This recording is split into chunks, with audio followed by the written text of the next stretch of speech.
Welcome to SaaS-Story in the Making, the podcast that features the people who made the software world what it is today and the leaders who are shaping the future of technology. Here's your host, Matt Wolach. Okay, I've got some questions that I want to ask you. I want to know if you have an idea of how to get a high number of replies in your outbound efforts. And what does it even take to be successful in outbound sales? And which metrics should you track if you want to know what success looks like when you're going outbound? All of those questions and more will be answered today. This is SaaS-Story in the Making. I am your host, Matt Wolach, and I am enthused to be joined by my guest, Jason Bay. Jason, how you doing? I'm doing good, man. I'm doing good. This is Awesome. something I've been looking forward to for a little while. I was explaining to you before we hit record. I've seen a lot of your Facebook ads, dude. So big fan of what you do. Thank you. I hope they're not too invasive, but I appreciate that. Jason is awesome. I followed this guy for a while. I kind of followed each other for a while. So it's really cool that we're able to connect here on the show and share some insights. Let me tell you all about Jason because he knows his stuff. He is the Chief Prospecting Officer. I love that title, by the way, Jason. Good work coming up with that one. Chief Prospecting Officer at Blissful Prospecting. What he does is he helps reps and sales teams who love landing big meetings with prospects, but hate not getting responses to their cold emails or are not feeling confident about making cold calls. A few of his clients have included reps and sales teams from companies like Zoom and CBRE, Databricks, Bolton & Company, many more as well. This guy knows his stuff and people trust him. Sales is actually the only adult job he's ever had, which is awesome. I think that's great. And he's done everything from selling house painting services door to door to running outbound call centers to helping hundreds of reps master cold outreach. He's also a member of the Modern Sales Pros. This is the world's largest community for leaders in sales and operations and enablement and related disciplines. A really cool community there. And he's formerly the co-founder and leader of marketing and operations at Dinner Dialogues. That sounds interesting. But this is awesome, Jason. Really happy to have you on the show. So thanks for coming in. Yeah, I'm excited, man. Happy to be here. Awesome. Well, tell me what's going on lately and what's coming up with you. I mean, a lot of it for, prospecting is one of those things. It's kind of interesting because there's always new technology that's coming out. So there's like a lot to stay on top of. But the interesting part is we both run coaching businesses, right? It's kind of like coaching. How you coach someone hasn't really changed that much. The tools that you use, maybe instead of doing it over the phone, now you can do it through Zoom. And, instead of just doing video, you can share your screen or your desktop. You could draw and do all this other stuff. But at the end of the day, like making a transformation with someone and coaching them, it's still the same. So I spent a lot of time thinking about those two things. Like, where is prospecting at right now? And what are those fundamentals that do not change? Making it about the other person, having something valuable to share, starting a conversation around something that you could teach them. And then how do you balance that with like technology? So LinkedIn audio messages and like video messages and like weird stuff like that, right? It's like, how do you do these same things in a different medium, in a different context? I'm constantly kind of going back and forth between those two things. And that could be something that we dig into today as well. I mean, there's lots of stuff with like LinkedIn, video prospecting. There's all kinds of fun stuff that you can do that weren't the case 20 years ago, 30 years ago for people that literally like dialed through the phone book. That was like B2B. Here's the yellow pages, dial through the phone book, kind of thing, right? So yeah, that's what keeps me kind of at it, man. On a daily basis, consuming information about this stuff, making sure I have the best stuff to teach our clients. I think that's awesome. And you talked about it as us with coaches and our coaching and working with our clients. There's more tools, but also with sales reps and sales teams, more tools at their disposal. And sometimes it can be overwhelming. So it's nice to have somebody kind of guide you through which tools should you have, what should your stack look like. I totally agree with that because there are definitely some things that can get you in the right direction. And there's other things that aren't a right fit for you where you are right now. And I think that that's awesome. And I love, by the way, that you brought up being able to kind of draw out some things in whiteboard because I just got the big iPad with the pencil. And I actually, for a lot of my clients, I'm now doing that on the Zoom where you can connect and do it. And they love it. And by the way, for the audience out there, Jason and I have the same coach. We both have a coach who teaches us things and he's awesome. He's great at the drawing and all that, which is fantastic. But it's really important to be able to connect the audio and the visual. And when people can kind of see everything, because I basically say the same things, but now drawing it all out, it really drives home my points a lot better, and people are able to understand it and have action moving forward. Yeah, I mean, this is so big with prospecting right now. So I'll give you an example. So I work with a company, we just wrapped up an engagement where they're essentially helping other companies with their last mile solution is what they call it. So let's think about a company like Crate and Barrel. How does the product get sourced and shipped and put into a warehouse? And how does it end up in the customer's hands, sitting in their living room or bedroom? And there's a bunch of stuff that happens in between. And there's a lot of problems that these businesses encounter along the way with how do we get things into our customers' hands in a way that's cost efficient for us and delivers great customer service so that we're not losing business to like an Amazon, let's say. So one of the things that we've been working on that has been working really well is how do we visually show them through their sales process that they're not doing things that their competitors are doing. So what one of the reps I got him doing was he'll record a video sharing his screen using a tool like Vidyard, Loom, Drift, BombBomb. There's a bunch of them. He shares his screen. He opens up the shopping cart page and he says, hey, one thing I noticed when I was like checking out is that you guys offer same day pickup, which is great. But the store is in the same zip code that I put in here, but it would take 7 days to get it delivered to me. Your competitor, A, B, and C, is doing same day delivery. They're charging a premium for it, but they're able to like meet the customers where they want to be met and like when they want things. And I'd love to share with you how you could offer that type of service through a third party without having to make your life harder or add any complexity to what you're doing right now. Bam, like that's a video that's like visually showing this person where the problem is, how they compare to their competitors, and like showing them workflow wise where they might be able to help. And you get like a meeting with like a VP of logistics at Crate and Barrel, like a pretty decent sized company. And I listened to the cold call recording. He called the guy 10 minutes after he opened the video. And the guy's like, oh yeah, you're the dude that sent me that video. I was just sitting with my VP. We were watching it. And it's kind of funny you're calling right now. Do you have some sort of tracer on my phone? He was like really southern. It's really funny, but it works. Like that's a really good example of just because you send someone an email and they don't respond doesn't mean that they don't look at it. And it enhances how effective that cold call was, because that was like the warmest cold call you could possibly do when they're like, oh yeah, Matt, you're the dude that sent me that video. But it's adding, like you said, if I would have left a voicemail or written out in text what I saw, that's not nearly as powerful as like I open up a video. I'm like, oh, wow, this person's on our checkout page and they're showing me something that I wasn't really thinking about. That is so cool. I love it. And so it's kind of combining a bunch of different pieces together. It sounds like there's some enablement there. They've got the video. They probably have other things and the call at just the right time. I mean, that sounds like a winning solution. Nice job getting that for them. Yeah.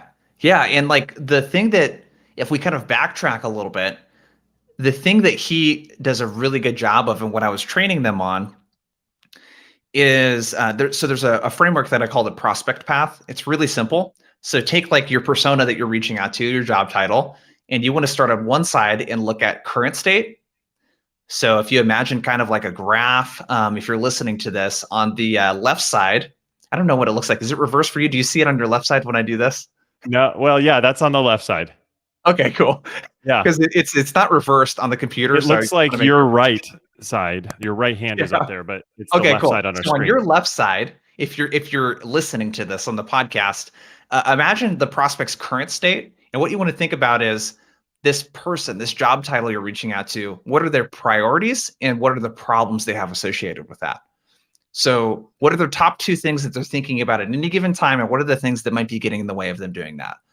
And then as you move to the right, if you move to the upper right, you have a desired future state, and to the bottom right, you have an undesired future state. So what does this person want, desire, and what are they trying to avoid? Undesired future state. So if you think about those 2 things, that actually sets up your messaging really nicely. This rep that I'm talking about, what he knows is that the people he's reaching out to are trying to avoid a state where their competitors are offering more appealing options to their customers than they can offer. And they don't want to lose market share. And they also don't want to provide these options in a way that eats up all of their margin. because a lot of the third-party vendors that they could use for this, they'll take 20, 30% off the top. That's their entire profit margin off the top. So he knows that those are the things that the people he's reaching out to are thinking about. So make sure to do that path. Like, what is the path your prospect is on? What is their current state? Where are they heading? What do they want? And then what are they trying to avoid? That's going to set you up really nicely for your emails, your cold calls, your videos, your LinkedIn, whatever you're sending. You need to have those things in mind. That's beautiful. It's such a simplistic way to think about it, which means you don't have to start freaking out about all these other things. You just understand where do they want to go, where do they want to avoid. And it all comes back to, you have to know your customer. You have to know your market. You have to know your ICP. You have to have it nailed. Your persona's nailed. You have to really understand what people are looking for. And then you have to learn about them. So when you start talking with them, you need to infer and start realizing, what are they avoiding? What are they aiming for? That's awesome, Jason. Great value. Yeah, this is like the most, like every time like I work with a group of people, the first thing I want to know is, hey, dude, what should my subject line be? What's the best way to open up a call? How do I handle this as objection? I'm like, well, okay, all that I can share all the tactics I want, but if you don't understand who you're talking to and their problems and why they would even want to talk to you in the first place, it doesn't matter how fancy your rebuttal is to their objection. It doesn't matter what your subject line is. And when you don't, as a sales leader, focus on those things, you're robbing your salespeople of their resourcefulness. Human beings, and especially salespeople, are incredibly resourceful. If you don't allow them to be resourceful by arming them with the knowledge of like their prospects and who they are, you don't allow them to do what this rep I was telling you about. You don't allow them to do what he's doing, thinking of clever ways to create videos and like show this stuff. Because I didn't tell him exactly to do that. I just gave a couple of examples, and he put two and two together because he understands why this works. And our business coach talks about why, what, how, right? So understand like the why of like why someone would care about this, like what you can do to show them. And then we can talk about the how, the video, the LinkedIn message, the email, the cold call, whatever. But understand why your prospects would even want to entertain change to begin with. That's awesome. And I know you have a formula process yourself that you've created. Can you tell us a little bit about the reply method?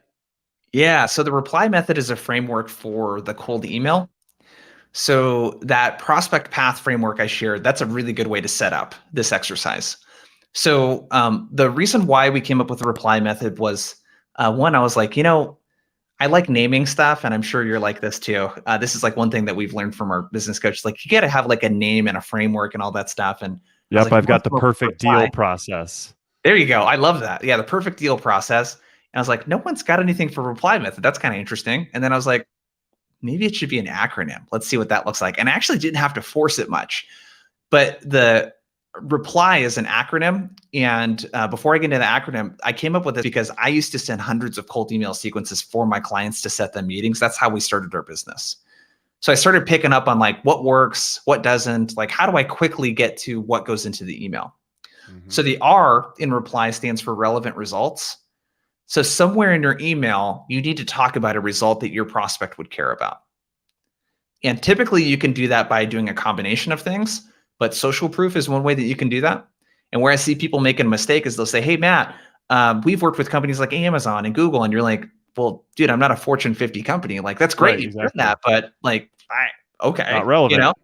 Yeah, it's not relevant at all. So it's got to be relevant results. So think about if you're going to name drop companies, make sure they're similar.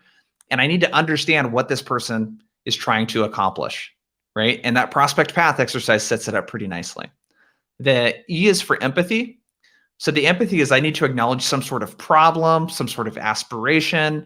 I need to do something to show you that I understand what it's like in your world. And that might sound something like, hey, Matt, when I talk to other founders like you, I typically hear this. What they typically share with me is this. Hey, in the work that we're doing with founders at companies like A and B, typically they share that they're focused on this, right? Like any kind of language like that's pretty good. The P is for personalization. This is where there's kind of a lot of opinions, I would say, in the cold outreach game right now. Like, should it be personalized? Should you mass blast? I'm really of the, you should really take your time with who you're reaching out to and be very purposeful. I don't think it's a good idea to just load a bunch of people into a 1,000 person list and get 5 meetings from that. To me, that's like a really unproductive use of time, and it makes you look really spammy. And It can be really demotivating for reps too that are sending out those emails. So I'm much more of the quality first approach. Let's be very purposeful with what we're picking out and let's personalize it a little bit. So with the personalization, Awesome. I'm looking to connect a few different ways to the prospect. I'm looking to connect. So I'm thinking about what do they brag about?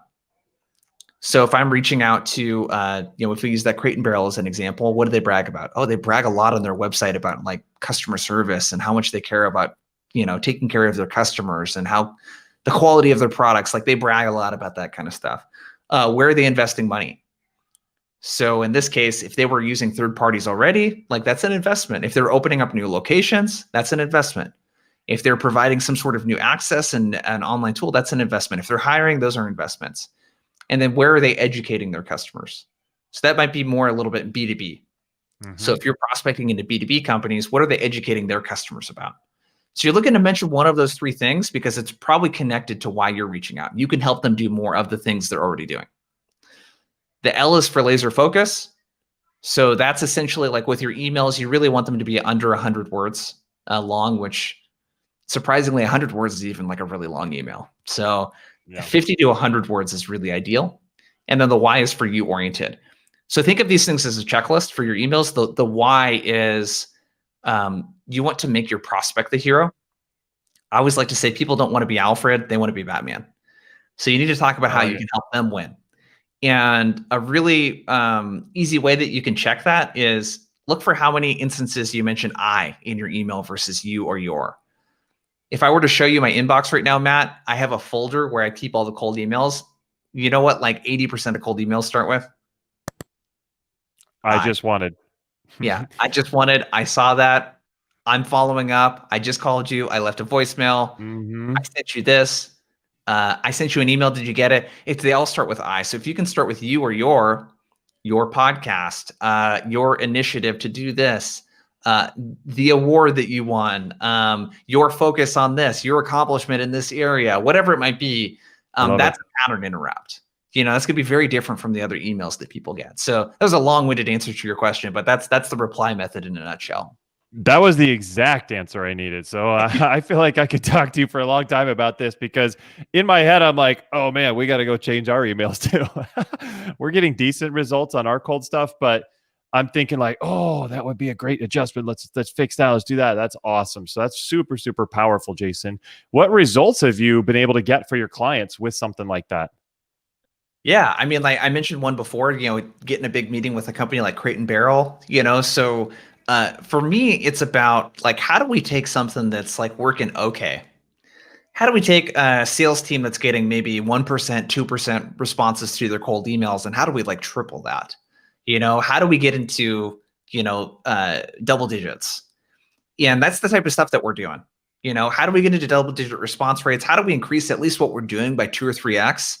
And it's always, there's a saying in business, small hinges move big doors, kind of thing, right? Yep. I don't know if you've heard that before. It's kind of an old, kind of saying.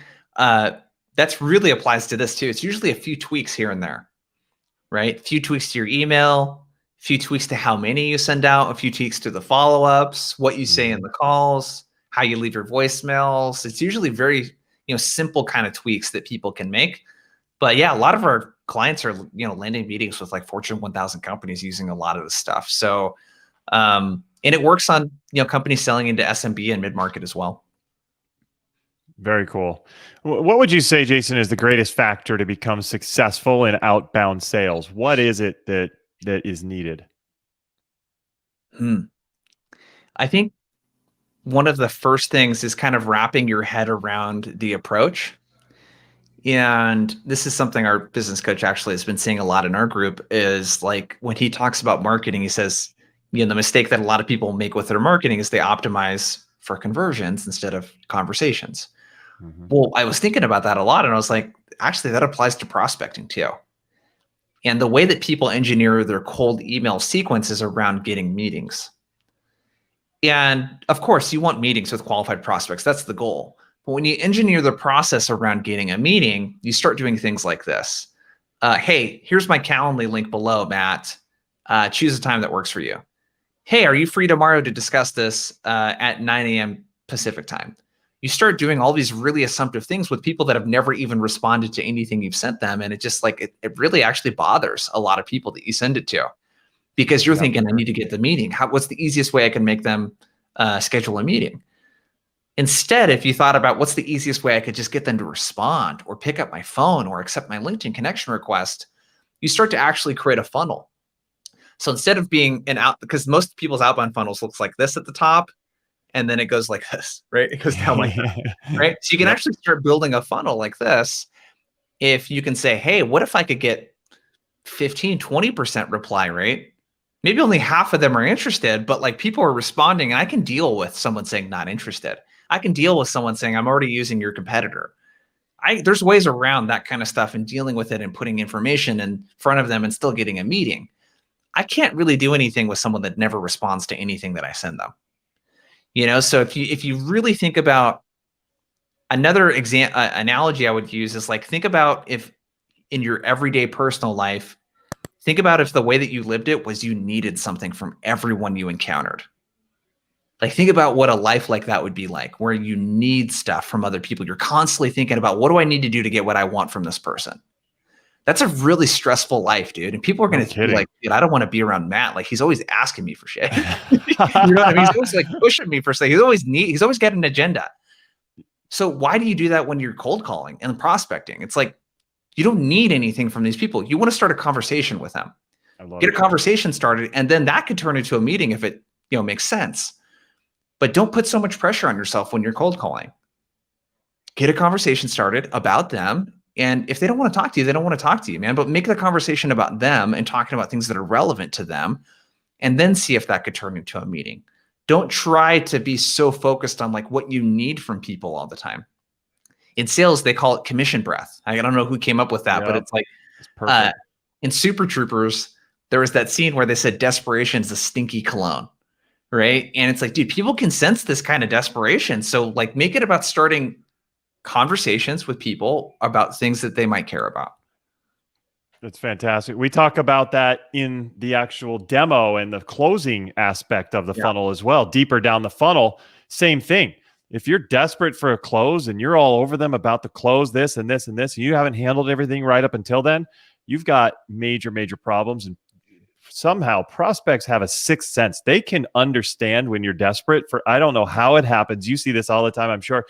And they know this is a desperate person. They put their wall up. They don't want to work with somebody desperate. They want to work with somebody who they feel like they can look up to and they can partner with. And that's really, really powerful when you're able to get that perspective of yourself in their mind that way. So I completely agree with you, Jason. What I want to ask is, you talked about response rate. You talked about, aim for conversations. What metrics should be tracked? What should companies be looking at for metrics, KPIs around outbound that will help them understand they're doing well or they've got work to do?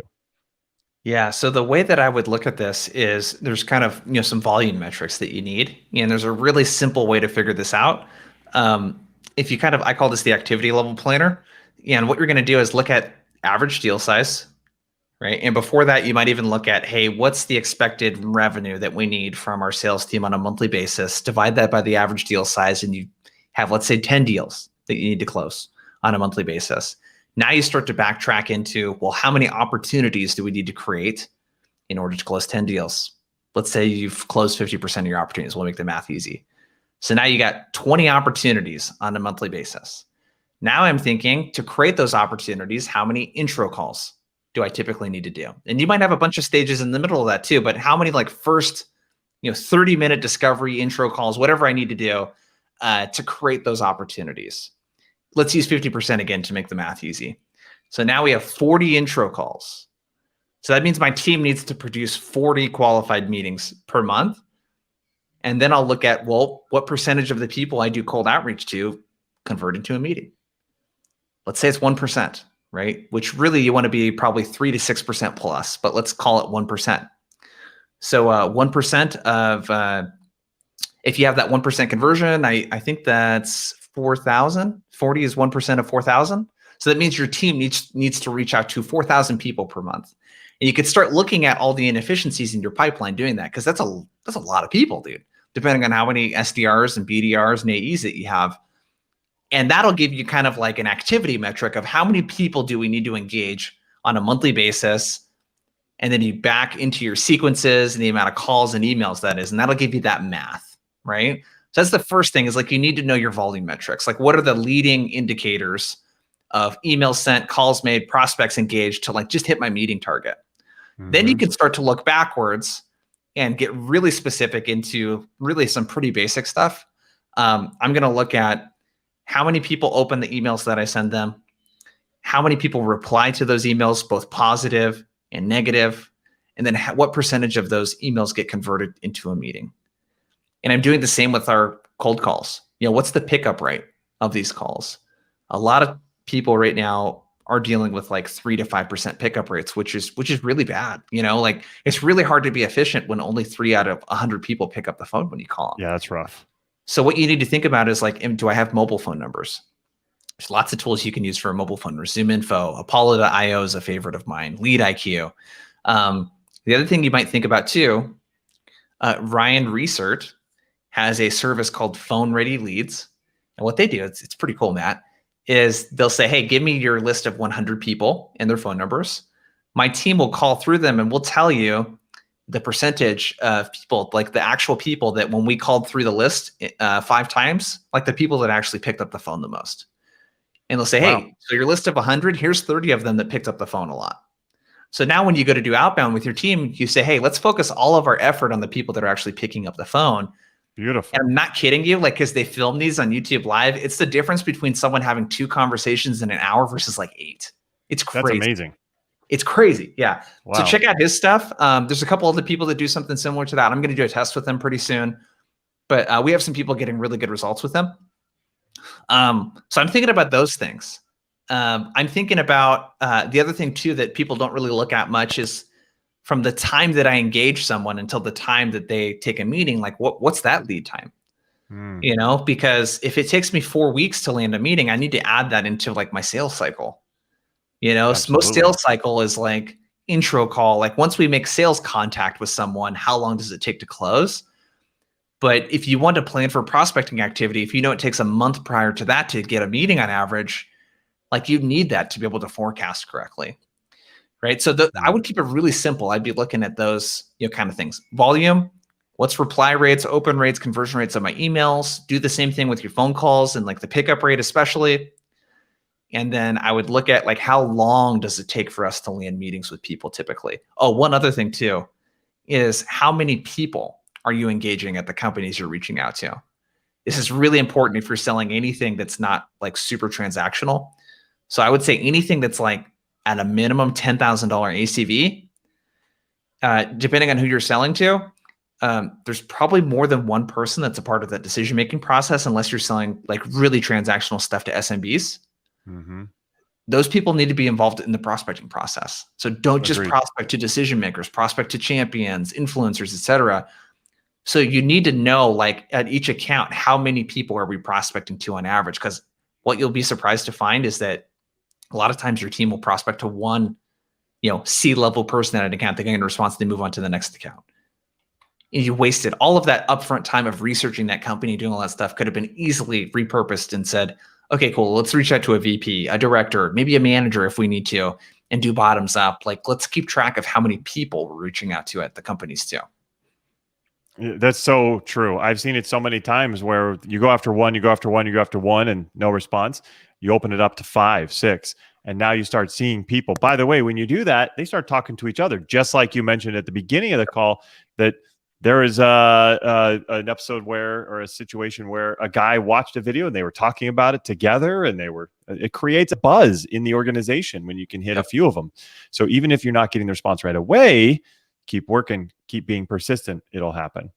But that's awesome advice. I hope everybody out there has been taking notes, because Jason has been laying down knowledge. This is awesome stuff. I'm going to make sure my team takes notes on this as well.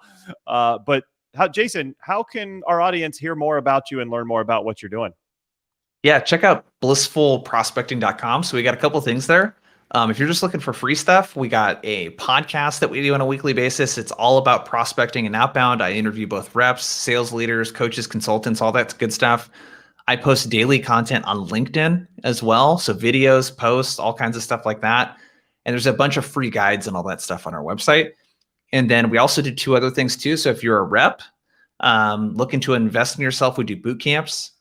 So if you want access to like work with me and like get some help with your stuff and get some feedback, that's an option. And then we also have an accelerator program we do with companies. So if you want your company to participate in sort of more of a private experience and work with me and really like, add some fuel to the fire, so to speak, with your outbound and get better at your cold outreach, those are some different ways that you can work with me. That's awesome. And we will put that in the show notes as well. And then down below the video also, if you're watching the video. Jason, this is awesome. Thank you so much for coming on the show and sharing all this. Yeah. Thanks for having me, man. Absolutely. And for everybody out there, thank you for coming. Please subscribe to the show. Awesome people like Jason are coming in every week. So you're going to always get new, amazing material and new action items for you that you can go out and reach your goals with. So subscribe, whether you're watching or listening. We'd love to have you stick around every week. Thank you for coming.